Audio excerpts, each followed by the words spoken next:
Shalom, good evening, Kavrim. Good evening, friends. Shalom, सुसंध्या दोस्तों. We want to welcome you in the precious name of our Lord Yeshua. हम आपका स्वागत करना चाहते हैं यीशु मसीह के नाम में. And we want to study also the word. We want to study the gospel of our Lord Yeshua from the book of Luke, chapter 4, which we are doing today. तो हम पढ़ेंगे लूका की किताब से सुसमाचार लूका का पढ़ेंगे चैप्टर 4 से. Now we have completed the first 3 chapters and we've learned much from it. But chapter 4 now is very, very crucial to understand the role and the ministry of our Lord Jesus. तो हमने पहले 3 किताब से बहुत सारी बातें सीखी हैं और ये किताब जो चौथी किताब है ये बहुत जरूरी है, बहुत महत्व की, जिसमें हम भूमिका सीखेंगे the role of the ministry of our Lord Jesus. Ministry of role. तो इसमें हम भूमिका सीखेंगे, देखेंगे कि यीशु मसीह की कलीसिया में उनकी भूमिका कैसी थी और उनकी कलीसिया कैसी थी उसके बारे में हम जानेंगे. Okay. Now, in chapter 4, verse 1, we read that Jesus, being full of the Holy Spirit, returned from the Jordan and was led by the Spirit into the wilderness. हम देखते लूका का 4 अध्याय पहला वचन जो कहता है, यीशु मसीह पवित्र आत्मा से भरा हुआ यरदन से लौटा और 40 दिन तक आत्मा के सिखाने से जंगल में फिरता रहा. Now, when you say filled with the Holy Spirit, isn't Jesus divine already? तो जब कहते हैं पवित्र आत्मा से भरा हुआ, तो क्या आप नहीं जानते कि इसका मतलब ये नहीं कि क्या ये नहीं होता कि यीशु मसीह पहले से और अलौकिक है? हाँ, he is already divine, but the physical body of Jesus is a holy vessel to contain the Spirit and the Holy Spirit of God. वो पहले से ही दिव्य है, पर उनका शरीर जो है वो एक बर्तन की तरह है, ये जो एक बर्तन की तरह है जिसमें पवित्र आत्मा भरी हुई है. Now, I want you to understand when the Bible says that by the word of God the heavens were made, and by the word of God the heavens are sustained. तो मैं चाहता हूं कि आप ये बातों को सीखें और याद रखें कि वचन के द्वारा स्वर्ग बना, वचन के द्वारा ये heavens were made and it's sustained. And it's sustained. वचन के द्वारा स्वर्ग बना और वो वचन के द्वारा ही वो टिका रहा. So this heavens and this earth that is created by the word of God is already a vessel which is going to be made ready to receive the fullness of the eternal God to dwell inside of it. तो जो स्वर्ग और पृथ्वी है ये एक बर्तन की तरह है जो पूरी तरह से तैयार हो रहा है परमेश्वर की भरपूरता को लेने के लिए.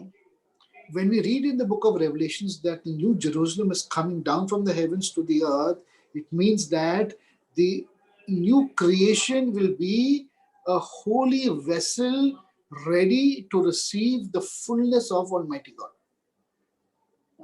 प्रकाशित वाक्य की किताब में पढ़ते हैं कि नया यरूशलेम स्वर्ग से उतरकर पृथ्वी पे आ रहा है. इसका मतलब है कि पूरा यरूशलेम पूरा तैयार हो रहा है वो परमेश्वर की पूरी तरह से परमेश्वर से अपने आप को भरने के लिए और परमेश्वर की महिमा में रहने के लिए. Same way that word of God was also man on this earth, and he was a vessel to receive the fullness of the Spirit. तो उसी तरह वो वचन है जो वचन एक इंसान एक मनुष्य के रूप में आता है, वो वचन एक मनुष्य के रूप में आता है, एक वो बर्तन होता है जो परमेश्वर की पूरी भरपूरता को लेने के लिए तैयार होता है. So we have to understand who Jesus is on this earth. He was a physical man and a beautiful vessel, holy, made in holiness, kept in holiness, and received back in holiness only to have the fullness of God. If you open book of Colossians, can you read 1 Colossians verse 19? तो हमें पहले समझना चाहिए कि यीशु मसीह जब पृथ्वी पे आए एक इंसान के रूप में, एक मनुष्य के रूप में, एक बर्तन के रूप में जो पवित्र थे, पवित्र रहे और पवित्रता में वो परमेश्वर के पास गए. तो वो तैयार थे, वो एक बर्तन थे जो परमेश्वर की भरपूरता को लेने के लिए तैयार थे. और हम पढ़ेंगे कोलोसियन की किताब, कोलोसियंस chapter 1, chapter 1, okay. and we will read verse 19. कोलोसे का पहला अध्याय 19वां वचन हम पढ़ेंगे। कहता For है it will, कि I'm yeah, sorry, good. क्योंकि पिता की प्रसन्नता इसी में है कि उसमें सारी परिपूर्णता वास करे। Yes, सारी परिपूर्ण वास करे. That the fullness of God would dwell inside the physical vessel of Jesus on this earth. ताकि वो सारी परिपूर्णता परमेश्वर की वो उस बर्तन में रहे जो यीशु मसीह के रूप में आए हैं। Now, also in Colossians chapter 2, verses 9 and 10. Can you read that? Sure. कोलोसे का दूसरा अध्याय 9वां और 10वां वचन हम पढ़ेंगे। क्योंकि उसमें ईश्वरत्व की सारी परिपूर्णता सदैव वास करती है और तुम उसी में भरपूर हो गए हो जो सारी प्रधानता और अधिकार को शिरोमणि है। Praise God. So here we are reading in chapter 4, verse 1, that he was filled with the fullness and the fullness of the Holy Spirit of God. तो लूका के चौथे अध्याय में हम पढ़ते हैं कि यीशु मसीह पवित्र आत्मा से पूरी तरह से परिपूर्ण थे। वो पूरे परमेश्वर की पवित्र आत्मा से भरपूर भरे हुए थे। And I think it says also somewhere else in the New Testament says that God does not give him the Holy Spirit with measure. It's without measure. God gives him the Holy Spirit, this full presence. तो नए करार में एक जगह लिखा हुआ भी है कि परमेश्वर ने कभी भी पवित्र आत्मा को तोल कर नहीं दिया है। वो बिना तोले बिना मापे सबको देते हैं पवित्र आत्मा को। Given to Jesus. पवित्र आत्मा यीशु मसीह को जो दी गई थी वो बिना मापे दी गई थी। Now, there is a very big spiritual meaning behind this, but I will not get into it because you will not understand. In verse 2 it says, being 40 days tempted of the devil, and in those days he did eat nothing, and when they were ended, he afterwards hungered. So he went out after his baptism, after the filling of the Holy Spirit. He went out fasting in the wilderness for 40 days. तो हम लूका के चौथे अध्याय दूसरे वचन में पढ़ेंगे कि उन दिनों में उसने कुछ न खाया। जब वे दिन पूरे हो गए तो उससे भूख लगी। तो यहाँ पे अगर हम देखते हैं तो उन्होंने 40 दिन का उपवास किया, कुछ नहीं खाया और वो इसी तरह जंगल में फिरते रहे भूखे प्यासे।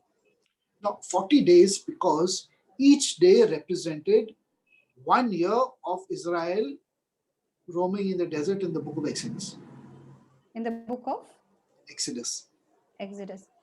तो ये जो 40 दिन है वो इजराइलियों के हिसाब से वो एक साल, हर एक दिन हर एक साल के बराबर है जो एक्सोडस की निर्गमन की किताब में लिखा हुआ है। So like the children of Israel roamed for 40 years in the desert, Jesus roamed for 40 days in the wilderness. जिस तरह इजरायलियों के बच्चे 40 साल तक वो घूमते रहे जंगल में, उसी तरह यीशु मसीह भी 40 दिन तक जंगलों में घूमते रहे। So this is the spiritual guarantee and this is the spiritual responsibility Jesus took for his Jewish brothers and sisters. तो ये एक आत्मिक अधीनता, आत्मिक responsibility, spiritual responsibility and spiritual Guarantee. Okay. तो ये यीशु मसीह ने एक आत्मिक रूप में इसमें इसका उन्होंने उत्तरदायित्व लिया था कि वो इस चीज को लेकर चलेंगे आगे। And when he takes this responsibility for his Jewish brothers and sisters, he becomes one with them and they become one with him. जब उन्होंने जिम्मेदारी उठाई कि वो अपने भाई बहनों को लेकर चलेंगे एक साथ में, तो वो उनके साथ एक हो जाते हैं और उनके भाई बहन उनके साथ एक हो जाते हैं। So whatever he does, that merit will come upon them. तो जो भी कार्य वो करते हैं उसका लाभ उन्हें भी होता है और उनके ऊपर उसका लाभ उतरता है। So therefore, when Jesus came and he offered himself to the Father on behalf of his Jewish brothers and sisters, then they were saved because of his merit. तो जब यीशु मसीह आए और उन्होंने अपने आप का बलिदान दिया, तब उनके द्वारा वो बचाए गए, उनका उद्धार हुआ। But not only them, friends, you and me who believe on him through faith also are joining our Jewish brothers and sisters in Yeshua. तो बस उतना ही नहीं दोस्तों, बल्कि उनके अलावा आप और मैं भी अगर उनमें विश्वास करते हैं उनके बलिदान में, तो हम भी उनके भाई बहनों के साथ मिल जाते हैं. Okay, so we become the new body of our Christ, of our Lord Jesus, in the sight of God. तो हम एक नया शरीर पाते हैं यीशु मसीह के नजरों में और यीशु मसीह के रूप में. Verse 3. Then the Hasatan came to him and he told our Lord Jesus, if you be the Son of God, command these stones that it be made into bread. और हम चौथा अध्याय का 3रा वचन देखते हैं और कहता है कि ये, और शैतान ने उससे कहा, यदि तू परमेश्वर का पुत्र है तो इस पत्थर से कह कि रोटी बन जाए. You know, in the book of Exodus, God calls Israel my firstborn son. निर्गमन की किताब में अगर आप पढ़ोगे तो परमेश्वर ने इज़राइल को उनका पहला पुत्र कहा है. Why? Because this is very prophetic. क्यों? क्योंकि ये बिल्कुल prophetic, क्योंकि ये बिल्कुल नबूती नबूती, Nabhuti. ये बिल्कुल नबूती है. So prophetic because that in the future they will be called the Son of God because they will be collected through the merit of Yeshua. नबूती इस वजह से है क्योंकि यीशु मसीह के द्वारा वो ले लिए जाएंगे, right. They will be collected as the Son of God through the merit of Yeshua. तो वो ले लिए जाएंगे यीशु मसीह के द्वारा, क्यों अपने पुत्र के तरह यीशु मसीह के द्वारा. So the devil is tempting him, saying, if you are the Son of God, command these stones be made into bread. Why is he talking about stone and why is he talking about bread? तो यहाँ पे अगर शैतान उनको कहता है कि तुम इसे आज्ञा दो तो ये पत्थर भी रोटी बन जाता है, तो यहाँ पे पत्थर और रोटी के बारे में क्यों बात की गई है? Because stones represents the building of the kingdom of God. क्योंकि पत्थर दर्शाता है building of the God, right. Kingdom of God. Building kingdom of the God, क्योंकि पत्थर एक परमेश्वर के राज्य को बनाने का दर्शाता है. So each stone that is laid to build the temple of in Jerusalem is like one son and one child that's building the kingdom of God. तो हर पत्थर जब आप देखोगे वो यरूशलेम में हर एक पुत्र और एक पुत्र के समान है जो पत्थर से वो परमेश्वर का मंदिर बनाता है. So how do you build the kingdom of God? One child at a time, one stone at a time. तो आप परमेश्वर का मंदिर कैसे बनाते हैं, परमेश्वर का भवन कैसे बनाते हैं? एक पुत्र एक समय पे, एक पत्थर एक समय पे. So here Satan is challenging Jesus, saying, you think you are the Son of God, okay, build the kingdom and make them like bread which is going to be like an offering to the Father. तो यहाँ पे शैतान उन्हें चुनौती देता है कि अगर तुम परमेश्वर का मंदिर बना रहे हो, राज्य बना रहे हो, तो तुम उन्हें आज्ञा दो कि वो अब खुद ही एक बलिदान बन जाए ये आपके परमेश्वर के लिए. In other words, he's challenging the Lord Jesus to die and resurrect and to do whatever he is doing so he can collect all the stones of Israel like sons and bring them to God the Father. और दूसरी भाषा में अगर कहें तो शैतान यीशु मसीह को चुनौती देता है कि वो मारे गए और वो फिर से जीवित हो ताकि वो सारे पत्थर को एक साथ में लेके परमेश्वर के आगे रख सके. This is something that is very not understood among Christians. एक ऐसी बात है जो सभी मसीह लोग नहीं जानते और नहीं समझ पाते हैं. And then Jesus says unto him, but it is said and it is written in verse 4 that man shall not live by bread alone but by the very word of God. और यीशु मसीह ने उन्हें उससे उत्तर दिया कि लिखा है कि मनुष्य केवल रोटी से ना जीवित रहे. In Deuteronomy chapter 8 verse 3. Deuteronomy chapter 8 verse 3. व्यवस्था विवरण के 8वें अध्याय 3रा वचन हम पढ़ेंगे. Shall I read? Yeah. उसने तुझको नम्र बनाया और भूखा भी होने दिया। फिर वह मन्ना जिसे न तू और न तेरे पुरखा ही जानते थे, वही तुझको खिलाया। इसलिए कि वह तुझको सिखाए कि मनुष्य केवल रोटी ही से नहीं जीवित रहता, परंतु जो वचन युवा के मुंह से निकलते हैं, उन्हीं से वह जीवित रहता है। Praise God. That Jesus says also in the Gospel of John, I am the true bread that has come down from heaven. If you partake of my bread, of my flesh and my blood, then you will enter into life.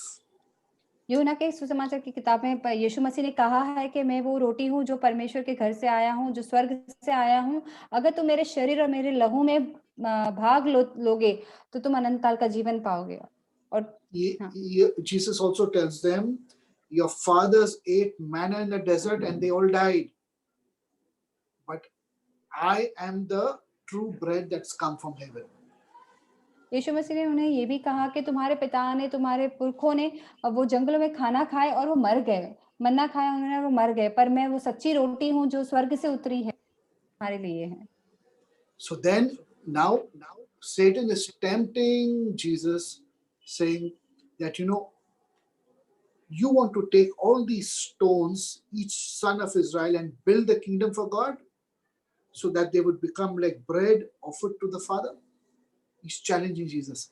But Jesus is saying, Satan, man shall not live by bread alone, by every word that comes from God. This is a very deep meaning, friends. I hope you'll have understood this. तो यहाँ पे शैतान उन्हें चुनौती देता है कि क्या तुम ये चाहते हो कि तुम हर एक पत्थर को इकट्ठा करके और परमेश्वर का राज्य बना पाओगे?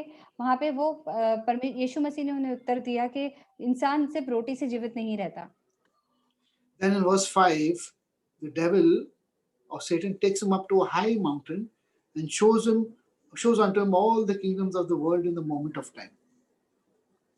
और 5वें अध्याय में चौथे अध्याय से 5वां वचन जब आप पढ़ते हैं, लूका का 4था अध्याय 5वां वचन जब हम पढ़ेंगे, उसमें लिखा है, तब शैतान उसे ले गया और उसको पल भर में जगत के सारे राज्य दिखाए। Now I want you to think one thing. This is Satan who's manipulating reality for our Lord Jesus. तो मैं आपका एक चीज दिखाना चाहता हूँ कि यहाँ पे एक शैतान है जो यीशु मसीह के सामने चीजों को घुमा फिरा के रख रहा है। And he's taking Jesus from one place to another place, and then from another place to another place, and he's literally physically moving Jesus.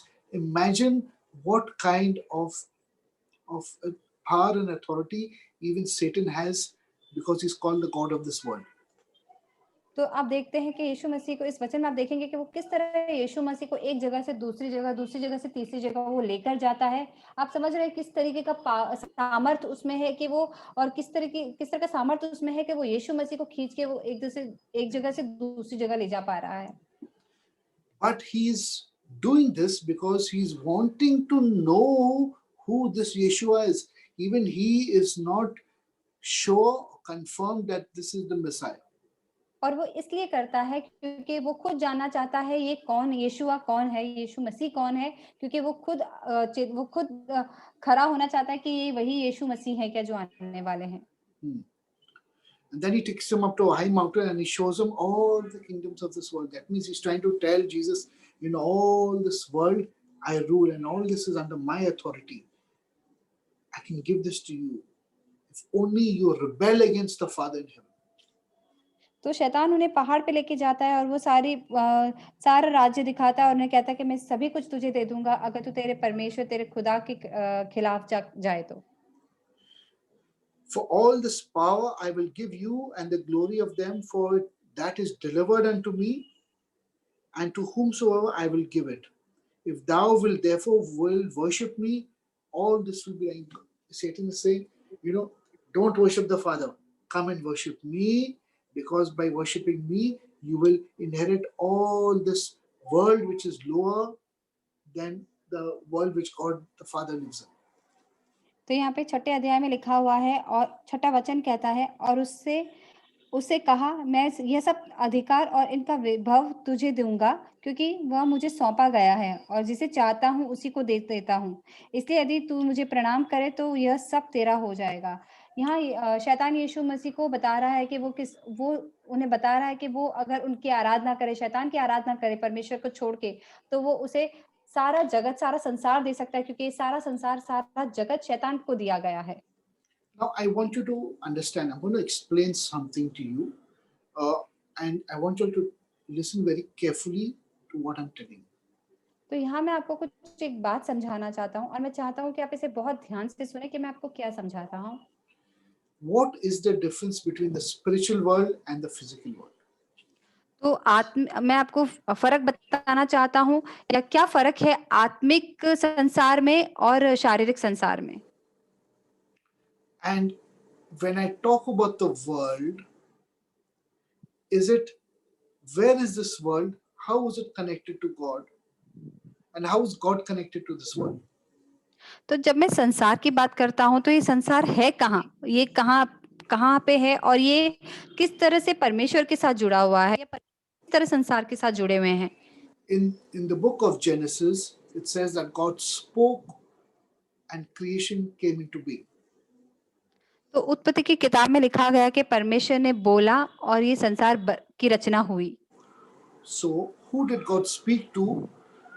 Where did his words go? And wherever it went, how did creation come to be? तो यहाँ पे परमेश्वर ने किससे बातें की, इनके वचन कहाँ गए और ये रचना वो कहाँ से बनकर आई? So, if I say that God spoke to something, then that something is also equally existent with God. तो जब मैं कहता हूँ कि परमेश्वर ने किसी से बात की और वो किसी का मतलब होता है कि जो परमेश्वर के बरोबर परमेश्वर के बरोबर के स्थान पे है या परमेश्वर के बरोबर की स्थान पे हो सकता है। Am I right? Equally He, existence with God, right? Yeah. Okay. तो परमेश्वर के बराबर हो सकता है। but that cannot be because there is only God and He is the only one who is self existent.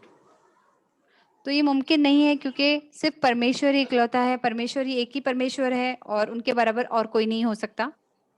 So, if He is the only one existent, then where is creation, and and from where does creation is, and how does it exist, and where does it exist?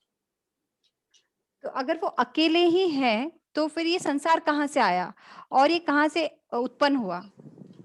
Now, let me tell you one thing. All that you know of creation that exists, it is all inside of God.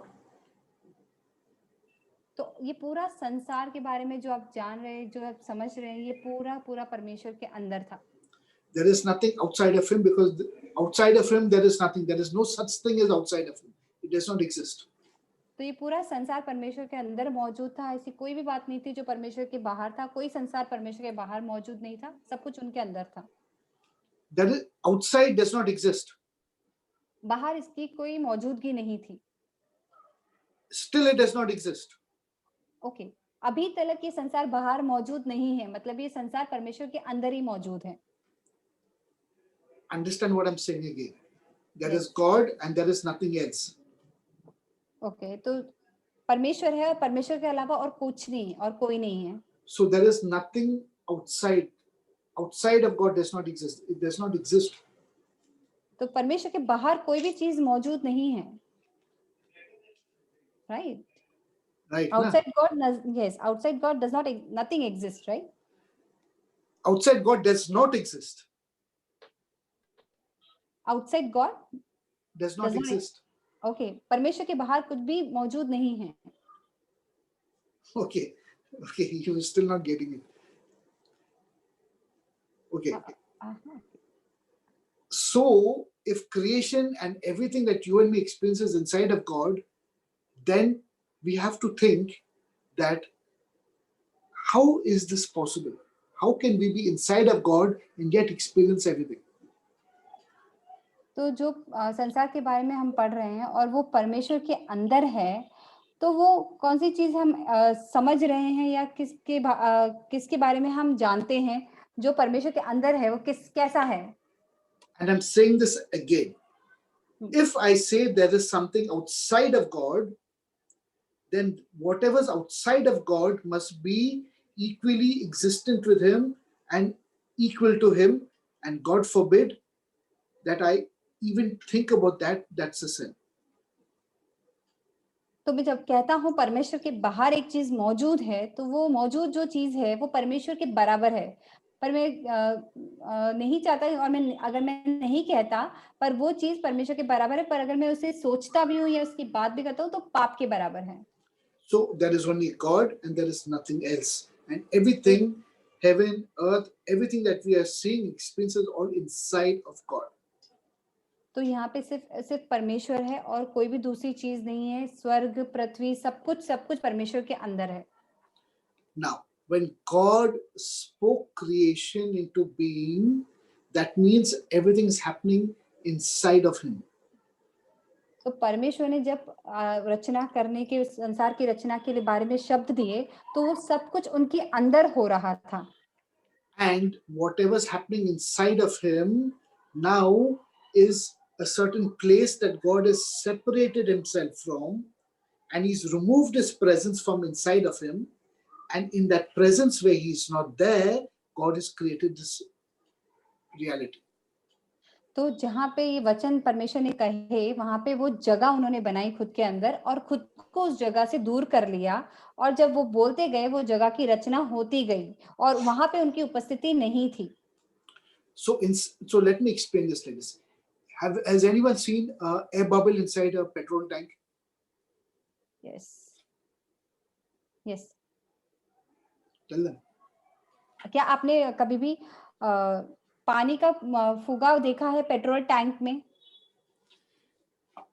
The full tank is full of petrol, but there's one bubble inside where there is no petrol. पूरा petrol tank जो है वो भरा हुआ है, पर उसमें एक छोटा सा बबल रहेगा या एक फुगा रहेगा जहाँ पे कोई पेट्रोल नहीं है।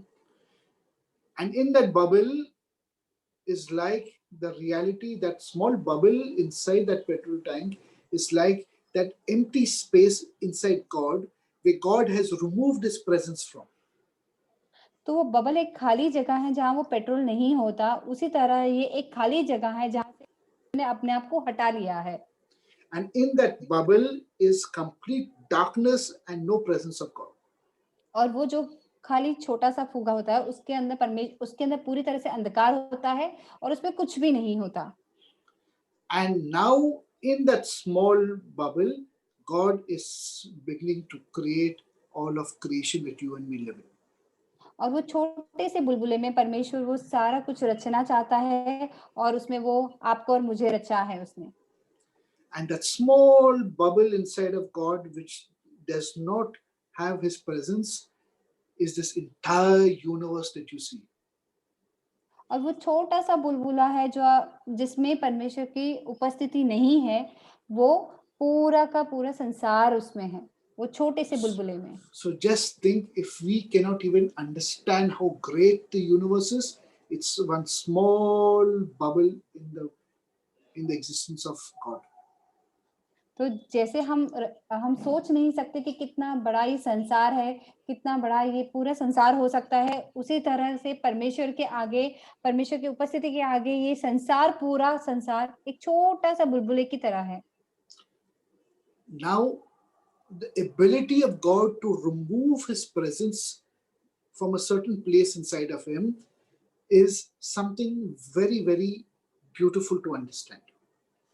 तो एक बहुत अच्छी बात है कि काबिलियत परमेश्वर की उस बुलबुले से अपने आप को दूर करने की, ये बहुत सुंदर सी बात है जो अभी हम आपको सिखाने वाले हैं। So when God extracts or contracts His presence from a certain place, He hides Himself in many, many layers of reality so that He is hidden from this creation. तो जब परमेश्वर अपने आप को उस संसार से दूर कर रहे हैं, इसका मतलब है उनके आगे बहुत सारे पर्दे गिरे हैं सच्चाई के, जो उन्हें इसकी उपस्थिति से, ये संसार की उपस्थिति से दूर करता है। So therefore, in this world, we are not able to perceive God because He's hidden behind many contractions and many veils of these realities, and He's unsearchable. इसलिए हम इस संसार में रहते हुए परमेश्वर का अनुभव नहीं कर सकते, उनको छू नहीं सकते, वो हमें हमसे दूर बहुत लगते हैं, क्योंकि उनके आगे बहुत सारे पर्दे हैं सच्चाई के जो उन्हें हमसे दूर करते हैं। And there's a reason why God has done that, because if these things are not there in between God and us, then we will not be able to stand in His presence. We will get destroyed in a second because He's so powerful. ये कारण है इन पर्दों का बीच में होना, क्योंकि अगर एक पर्दे या ये चीजें बीच में नहीं होती सच्चाई की, तो हम परमेश्वर को सामने नहीं देख पाते और हम उनके आगे खड़े नहीं हो पाते। हमारा नाश हो जाता, हमारा नाश हो जाता, क्योंकि उनकी सामर्थ्य में इतना सामर्थ्य है, उनकी प्रेजेंस में, उनकी उपस्थिति में बहुत ज्यादा सामर्थ्य है कि कोई सामने खड़ा नहीं रह सकता। So this world He's created in this small bubble where His presence does not exist is just enough of life and creative power to sustain all this universe that you see. तो ये छोटा सा बुलबुला जो परमेश्वर ने रचा है, खुद को उससे दूर करके, जिसमें बहुत सारा सामर्थ्य डाला है कि वो पूरे संसार को पकड़ के रख सके, And He is given us just exact amount of everything: sustaining power, creative power, light, energy, all the physical aspects inside of this, enough for us to exist and His world to exist. तो उन्होंने इस छोटे से बुलबुले में काफी सारी चीजों की रचना की और सभी को सही मायने में सभी को बराबर रखकर उन्होंने बनाया है कि हम जितना कोई चीज को ले सकते हैं, भले वो रोशनी हो, भले वो अंधेरा हो, भले वो पानी हो या कोई भी चीज है, जितना हम जिसको ले सकते हैं, उन्होंने सभी को बराबर बनाया हुआ है। So this is the role of God called El Shaddai. तो ये पूरी भूमिका है परमेश्वर की, जिसे हम एल शदाई कहते हैं। El Shaddai means all sufficient one. L Shaddai का मतलब होता है कि पूरी भरपूरता के साथ। It is that side of Almighty God that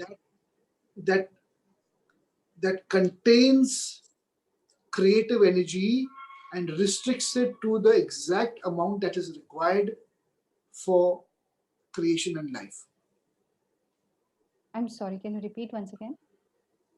It is that side of God that restricts creative energy for perfection to sustain all of life. तो परमेश्वर का ये वो भाग्य है जहाँ पे और कोई रचना रह सकती है या कोई रचना दूसरी रह सकती है और वो पूरी जिंदगी रह सकती है। For example, God Elohim says, "Let us create," but El Shaddai says, "This is enough. This is sufficient." तो उदाहरण के तौर पे अगर हम कहेंगे कि एलोहिम कहता है कि आइए हम बनाते हैं, और एल शदाई कहते हैं कि इतना काफी है, इतना पर्याप्त है। That is the creative power and the sufficient power that holds everything together. ये है रचना करने का सामर्थ्य और पर्याप्त करने का सामर्थ्य जो पूरी तरह से एक साथ है। So when we read out here that the fullness of God dwells inside our Lord Jesus, it means that when Jesus was on this earth, the fullness of God, without all those levels of separation, does not exist inside our Lord Jesus Christ. तो जब हम भरपूरता की बात करते हैं यीशु मसीह में, तो वो भरपूरता, वो सारी पर्दे को हटा के वो पूरी भरपूरता के साथ में वो यीशु मसीह के अंदर थे, तो वो सारी पर्दे जो थे उनके हटा के। But with us, God has separated Himself by these many layers and contractions. पर हमारे साथ को दूर किया है वो सारे पर्दे डाल के, सच्चाई के पर्दे के द्वारा। That is why our Lord Jesus could say, I see the Father, and whatever the Father works, I work. Whatever the Father says, I says. Because there is complete transparency between Him and the Father. There is no contraction. इसलिए यीशु मसीह कहते हैं कि मैं देख सकता हूँ कि जो मेरे पिता परमेश्वर कहते हैं, और मैं सुन सकता हूँ जो वो करते हैं, जो कहते हैं, और मैं देख भी सकता हूँ जो वो करते हैं। तो उनके पिता के बीच में, पिता परमेश्वर और यीशु मसीह के बीच में कोई भी दीवार नहीं थी, बिल्कुल आर पार था सब कुछ। And friends, I'll give you a secret today. When you start on this journey to come to our Lord Jesus, all these contractions will be removed one by one till you come to the fullness of seeing God without these contractions, God the Father. That is the goal of the Bible. तो मैं आपको इसका मैं आपको इसके बारे में एक सच्चाई बताता हूँ कि अगर आप परमेश्वर के करीब आना चाहते हो, तो जब परमेश्वर के करीब आने के लिए आप जो कार्य करते रहते हो, धीरे-धीरे ये सारे पर्दे एक-एक करके हटते जाते हैं, और धीरे-धीरे जब आप पूरी भरपूरता में आ जाते हो, वही सारी चीज़ों को बाइबल सिखाती है। पवित्र शास्त्र हमें उसी भरपूरता के बारे में सिखाता है। Because man cannot remove this, but only Jesus can remove this from you and bring you into that fullness back to the Father. क्योंकि एक मनुष्य वो सारे पर्दे को नहीं हटा सकता, सिर्फ यीशु मसीह उस पर्दों को हटा सकते हैं और हमें हमारे पिता के साथ में जोड़ सकते हैं, ताकि हम उनकी भरपूरता में रहें। So when Jesus died on that cross, all these curtains were lifted, because it says the curtain in the temple was torn in two. इसलिए जब यीशु मसीह जब क्रूस पे मारे गए, तब एक पर्दा फटा था, तब पर्दे फटे थे। तो इसका मतलब है कि वो सारे पर्दे फट गए थे दो भाग में, जब यीशु मसीह क्रूस पे मारे गए थे। So even here, when Satan is tempting and saying, "I'll give you all these worlds of in this bubble, I'll give you all these worlds," Jesus said, "I don't need all this. This is nothing. It is the cheapest, and it is the most is a place that has the least amount of light of the Father. I don't need all this." तो इसलिए जब लूका की किताब में शैतान जब यीशु मसीह को भटकाना चाहता है और वो कहता है कि मैं तुझे बुलबुले की सारी चीजें दे दूंगा, पूरी रचना में तुझे दे दूंगा, तो यीशु मसीह को उसे कहते हैं कि ये बहुत छोटी सी और बहुत हल्की चीजें हैं, और इनमें कुछ भी सामर्थ्य नहीं, इनमें वो रोशनी नहीं है जो मेरे पिता के पास है। So therefore, Jesus says, it doesn't appeal to our Lord Jesus. He said, "I don't need it." तो ये यीशु मसीह को पसंद नहीं आया, यीशु मसीह को इसकी जरूरत भी नहीं थी। मैंने कहा Okay, verse 8 says, uh, "And Jesus answered and said unto him, Get behind me, Satan. For it is written, You shall worship the Lord your God, and him only shall thou serve." Satan love that my love, that you is fool. Yeah, okay. I'm coming. 5 minutes, I'm coming. और यीशु मसीह में लूका की 4वें अध्याय 8वां वचन में लिखा है, यीशु ने उससे उत्तर दिया, लिखा है कि परमेश्वर को प्रणाम कर और केवल उसी की उपासना कर। That thou shalt worship the Lord your God with him, and only him shall you serve, nobody else. यहाँ पे लिखा है कि तू सिर्फ उसने कहा कि तू अपने परमेश्वर को प्रणाम कर और केवल उसी की ही उपासना कर। And then it says, then he took him to the top of the temple and told him, jump from here. Because if you jump, then maybe God will send his angels to hold you up.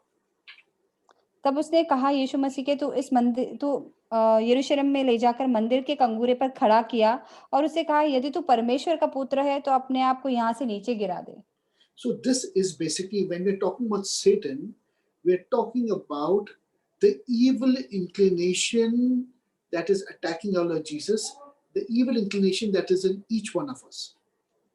तो जब हम शैतान की बात कर रहे हैं, हम उस बुराई की बात कर रहे हैं, शैतान की बात कर रहे हैं जो यीशु मसीह को पकड़ना चाहता है, यीशु मसीह पे हावी होना चाहता है, और ये हर इंसान के पास होता है, ये शैतान हावी होना चाहता है और इंसान के अंदर होता है। The evil inclination is a part of every human being, and when a human being feeds on the evil inclination, he destroys himself. तो ये शैतान की तरफ जो झुकाव होता है, ये हर इंसान में होता है, पर अगर वो इंसान शैतान की तरफ और झुक जाता है, तो वो नाश हो जाता है। Now this evil inclination is pushing Jesus to this point that he's trying to make Jesus really fed up with the situation, jump, commit suicide, commit suicide, commit suicide. This is what the evil inclination is trying to tell Jesus to do. तो ये जो शैतान होता है वो यीशु मसीह को बहुत ज़्यादा उत्सुक करना चाहता है। वो उनका झुकाव पूरी अपनी तरफ लेना चाहता है और वो कहता है कि आ तू अपने आप को गिरा दे यहाँ से, ऊपर से मंदिर के ऊपर से चोटी से तू अपने आप को गिरा दे। तू मर जा, तू कूद जा। पर ये इस तरह से शैतान उनको खींच रहा होता है। But Jesus turns and said, "You should not tempt the Lord your God, and do anything thinking that God will help you." हुँ। तो यहाँ यीशु मसीह ने उसे उत्तर दिया कि तुझे कभी अपने परमेश्वर की परीक्षा नहीं लेनी चाहिए और ये नहीं सोचना चाहिए कि वो कभी तेरे खिलाफ खड़े होंगे। So friends, we should not do things that being confident that if I do this, God will help me and God will do this. No, we have to be very, very careful of this, my friends. तो दोस्तों, तो आपको ध्यान रखना है कि आप क्या कर रहे हो, कैसे काम कर रहे हो। बी इंक्लाइंड हो। We have to be very careful that in all things that we do, we don't take God for granted. That's what I'm trying to say. तो हमें बहुत चेतावनी, बहुत ध्यान रखना चाहिए कि जो भी कार्य हम करते हैं और वो सिर्फ करने के लिए या सिर्फ कहने के लिए ना करें। And these are the three basic problems that the children of Israel went through in the desert and they could not overcome. और ये तीन कारण थे जिस वजह से इज़राइल के बच्चे जंगल में गए और वो उससे उभर नहीं पाए। But here Jesus has done it and overcome all these things, and therefore the merit of what Jesus has done falls on the children of Israel. और यहाँ पे यीशु मसीह उसे उभर पाए, उन्होंने वो सारे कारण जो थे इस वजह से यीशु मसीह का जो भी सामर्थ्य था उसमें वो सारे इज़राइली उनके भाई-बहन वो उसमें भाग ले सकते थे। And friends, this is great hope for us also, because Jesus has taken us also and grafted us into the same covenant. और दोस्तों, ये हमारे लिए भी बहुत उम्मीद की बात है कि यीशु मसीह ने हमारे लिए भी ये सब रखा है और उन्होंने ये सारा चीज़ हमें भी देकर हम भी उनके साथ शामिल हो सकते हैं। Because Jesus spoke to the Father and said, "Father, it's not only my Jewish brothers and sisters, but also there are other people in this world also which I want to bring into the kingdom, Lord. Please allow me." And the Father allowed him. तो यीशु मसीह अपने पिता से कहते हैं कि सिर्फ यहूदी भाई-बहन ही नहीं मेरे जो बचाए जा सके, मेरे दूसरे भाई-बहन भी हैं जो आ सकते हैं। उन्होंने उनके लिए आज्ञा माँगी और परमेश्वर ने उन्हें आज्ञा दी कि वो उनको लेकर आ सकते हैं, दूसरे भाई-बहनों को भी। And friends, if it is not for our Lord Jesus, I'm telling you, you and me are lost, completely lost. और अगर यीशु मसीह ने अगर हमें अपनाया नहीं होता तो हम पूरी तरह से भटक चुके होते, सच में। It is only with the kindness of our Lord Jesus Christ that you and me can be saved. सिर्फ और सिर्फ यीशु मसीह की दया की वजह से, उनके दयालु स्वभाव की वजह से हम बचाए गए हैं। Because with tears and with weeping and with tears and with his blood, he cried to the Father to save each one of us. क्योंकि उन्होंने पूरी तरह से रो के अपना लहू से उन्होंने अपने पिता के आगे रो के प्रार्थना रखी है ताकि वो हमारा उद्धार कर पाए। And what they could not do in 40 years, he done it in 40 days. तो जो वो इजरायली भाई बहन 40 साल में नहीं कर सके, उन्होंने 40 दिन में कर दिखाया। So friends, think and reflect on all that we've studied today. Very, very important. तो देखिए, अगर फिर से जब आज जो भी हमने सीखा उसके बारे में फिर से मनन कीजिए और इस पे मनन करना बहुत जरूरी है। And think of the contractions and the presence of God which we studied. It's very, very profound and very big. तो उन सारी आज हमने जिस बारे में पढ़ा कि परमेश्वर के आगे जो उन्होंने पर्दा रखा था, वो सारी बातों के बारे में जो हमें पढ़ा है उसके बारे में सोचिए, उसके बारे में समझिए, वो बहुत जरूरी है हमारे लिए। So till we meet next week, friends, shalom, good night, and God bless. तो जब तक हम अगली बार मिलते हैं तब तक गुड नाइट, शुभ रात्रि, शलोम।